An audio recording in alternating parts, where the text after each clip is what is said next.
24 hours auto ஓட்டினா இவ்வளவு சம்பாதிக்கலாமா? அட ஆமாங்க, நம்ம 24 hours நான் ஸ்டாப் ஆட்டோ ஓட்டிருக்கோம்.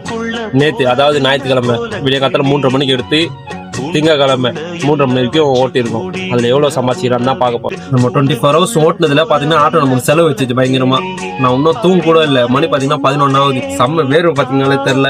ஆட்டோக்கு பார்த்தீங்கன்னா இப்போ நிறைய செலவு இருக்குது. அது கொஞ்சம் ரெடி பண்ணி மற்றையும் சாயந்தரமா ஓட்டணும். நம்ம இது 24 hours ஓட்டுறோன்னா நமக்கு பார்த்தீங்கன்னா நிறைய கமிட்மெண்ட் இருக்குது. இப்போ உனக்குன்னா அப்புறம் 40,000 ஃபாலோ ஸ்டேஷனுங்கிற நீ அடிக்கடி ப்ரொமோஷன் பண்ணுறேன்னு புது ஆளுங்க நினைக்கலாம். என்ன ஸ்டார்டிங்லேருந்து ஃபாலோ பண்ணுங்க தெரியும். இது வரைக்கும் நான் ஒரு ப்ரொமோஷன் பண்ணது கிடையாது. ஏன்னா நம்ம ஃபாலோஸை ஏமாற்ற தேவை. நம்ம நம்பி ஃபாலோ பண்ணுறாங்கன்னா அவங்களை ஏமாற்றக்கூடாதுன்னு நான் நினச்சேன். அதுக்கு நீ ப்ரொமோஷன் பண்ண மாட்டேன்னு கேட்டிங்கன்னா நான் அவ்வளோ நல்லவெல்லாம் கிடையாது. அந்த ப்ராடக்ட் மேலே நான் ஒரு ப்ரொமோஷன் பண்ணேன்னா அந்த ப்ராடக்ட் மேலே எனக்கு ட்ரஸ்ட்டு வரணும். அப்போ தான் நான் உங்ககிட்ட அதை கொண்டு போய் சேர்க்க முடியும். அந்த மாதிரி ப்ரொமோஷன் தான் மட்டும் தான் நான் பண்ணுவேன்.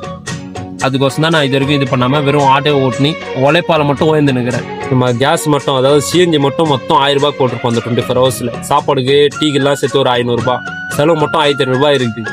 அது செலவுலாம் போக நம்ம எவ்வளோ ஓட்டிருப்போன்னு நீங்கள் கெஸ் பண்ணி கமெண்ட் பண்ணுங்கள். நான் அதுக்கு ரிப்ளை பண்ணுறேன் கரெக்டாக இல்லைன்னு.